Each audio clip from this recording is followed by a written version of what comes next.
আসসালামু আলাইকুম। আজকে ডিম তরকা বানিয়ে দেখাবো। একেবারেই হোটেলের মতো স্বাদ হবে আর খেতে অসাধারণ লাগবে। গরম গরম রুটির সাথে ডিম তরকা খেতে খুবই ভালো লাগে। আর ইফতারিতে এরকম ডিম তরকার নাস্তা হলে পরিবারের সবাই খুবই আনন্দ করে খাবে। আজকে কিভাবে আমি ডিম তরকা বানাচ্ছি তোমাদের সাথে শেয়ার করব। এখানে তরকা ডাল ভিজিয়ে রেখেছিলাম 6 থেকে 8 ঘন্টা। তার সাথে ছোলার ডাল 1 মুঠো 6 থেকে 8 ঘন্টা ভিজিয়ে রেখেছিলাম। দুটো পেঁয়াজ নিয়েছি, আদা রসুন কুচি করে নিয়েছি, ধনেপাতা, কাঁচা লঙ্কা আর একটা বড় সাইজের টমেটো নিয়েছি। আর নিয়েছি দুটো ডিম। আদা রসুন কুচি করে নেবার কারণ তরকা খাবার সময় কুচি করা আদা মুখের মধ্যে পড়লে আদার টেস্ট খেতে ভালো লাগে। এবার ফ্রাই প্যানের মধ্যে তেল গরম হলে তেজপাতা, শুকনো লঙ্কা দিলাম। তারপর কুচানো পেঁয়াজ দিলাম আর কিছুটা পেঁয়াজ রেখে দিলাম। পেঁয়াজ নরম হয়ে এলে পেঁয়াজের মধ্যে সামান্য আদা রসুন বাটা দিলাম।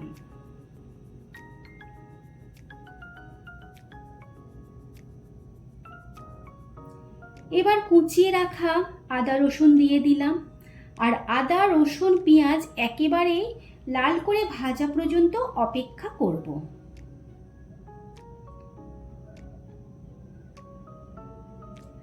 দেখো সব কিছু লাল করে ভাজা হয়েছে। এবার ভিজিয়ে রাখা তরকার ডাল সাথে ছোলার ডাল দিয়ে খুব ভালো করে তেলের মধ্যে 5 মিনিট ভেজে নেব।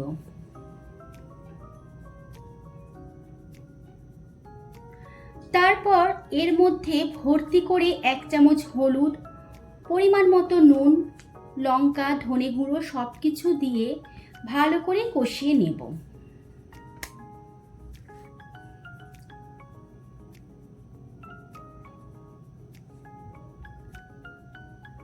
মশলাগুলো তরকা ডালের মধ্যে খুব ভালোভাবে কষিয়ে নিতে হবে।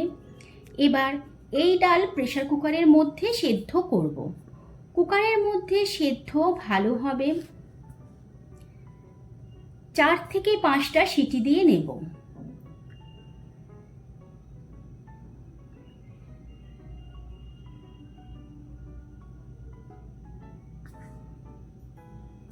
দেখো প্রেসার কুকারের মধ্যে ডালগুলো দিয়ে দিলাম।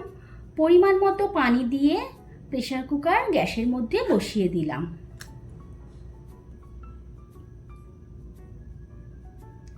এদিকে ফ্রাই প্যানের মধ্যে তরকা দিয়ে নেব।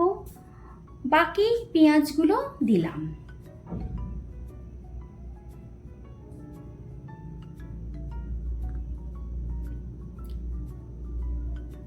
এবার টমেটো, কাঁচা লঙ্কা দিলাম।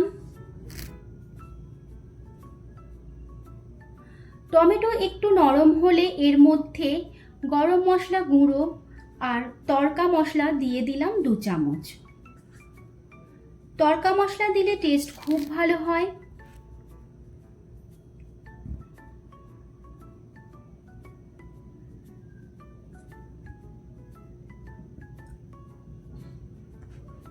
এই মশলাগুলোর মধ্যে দুটো ডিম দিয়ে দিলাম।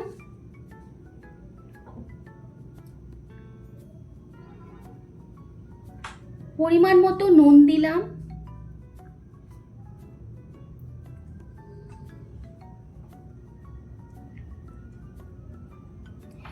এবার ডিমগুলো ভুজিয়া বানিয়ে নেব।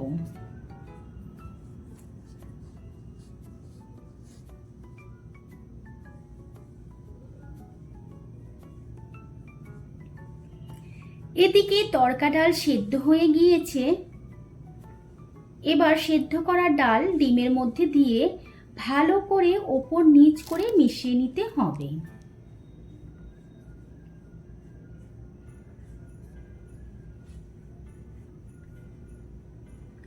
ডাল যেহেতু সেদ্ধ করা হয়ে গিয়েছে তাই আর খুব বেশি ফোটানোর দরকার নেই। 2-1 বার টকবক করে ফুটে গেলেই তরকা ডাল রেডি হয়ে যাবে। এত সুন্দর একটা গন্ধ বেরিয়েছে যে তোমাদের কি বলবো। সবশেষে ধনেপাতা কুচি ছড়িয়ে দিতে হবে। এবার তরকা একেবারে রেডি হয়ে গিয়েছে।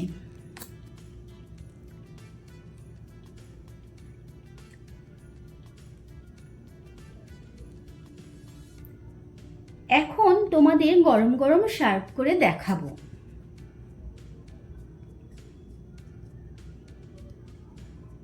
অবশ্যই এইভাবে একবার ডিম তড়কা বানিয়ে দেখবে, আর হাতে বেলা গরম গরম রুটির সাথে দুর্দান্ত খেতে লাগবে।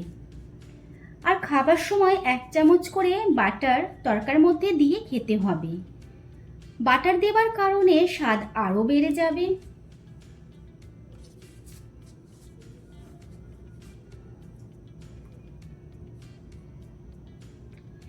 তোমরা প্লিজ একবার হলেও ট্রাই করবে। আর এই রেসিপি যদি ভালো লেগে থাকে ভিডিওটি লাইক ও শেয়ার করবে। তোমাদের কাছে অনুরোধ রইল চ্যানেলটি সাবস্ক্রাইব করে পাশে থাকা বেল আইকনটি ক্লিক করে দেওয়ার জন্য। এই রেসিপি কেমন লাগলো অবশ্যই কমেন্ট বক্সে জানাবে। আল্লাহ হাফেজ।